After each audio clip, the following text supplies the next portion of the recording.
Alright, so let's go ahead and tune our guitar. This bottom string is called the E string.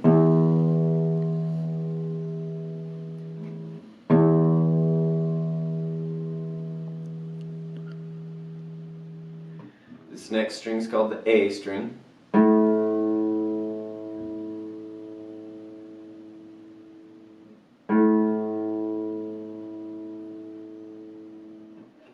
And then we'll tune the D string.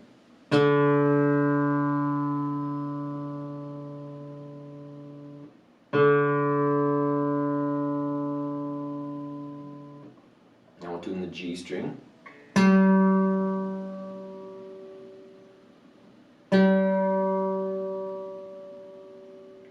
we'll tune the B string.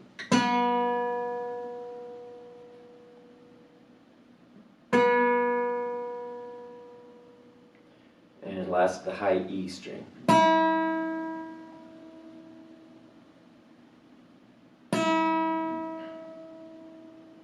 And just so you're aware, I've got this guitar tuned down a few steps from an A440. So if you're going to go and play with a piano player or something, you'll have to retune your guitar. But just so that you can play along with me, it's good to make sure you're in tune with me.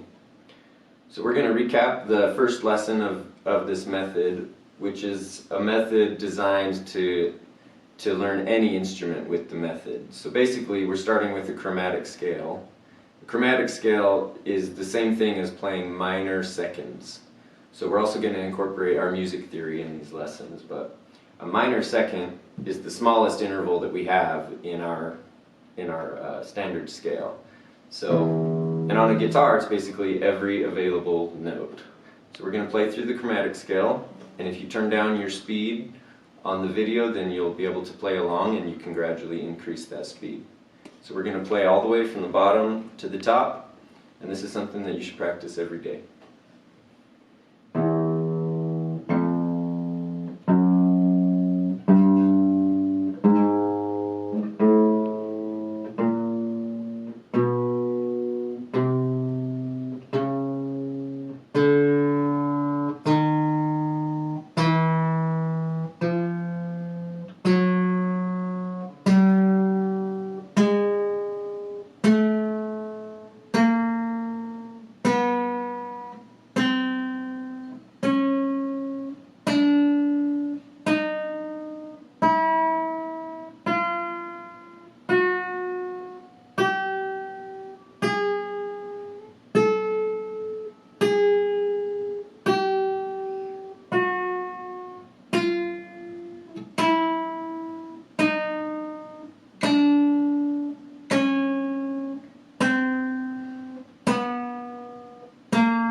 There we go. So you'll notice that on the plucking hand, we use the thumb and pointer finger on the bottom two strings. In your D string, we use the pointer and the middle finger alternating. In the G string, we use the middle and ring finger alternating. And then on the top two strings, we use the ring finger and the pinky finger alternating. Now that time that I played through, I just used one finger at a time, but it's important to practice. And there's another exercise you can practice. It's just going back and forth on each string.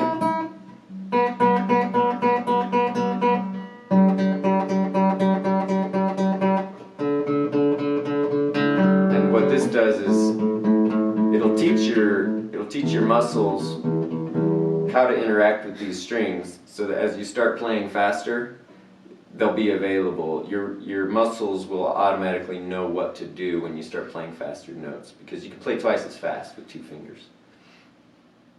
So then the next part of this lesson that we're recapping is we're going to just go over two major chords, and these are simplified.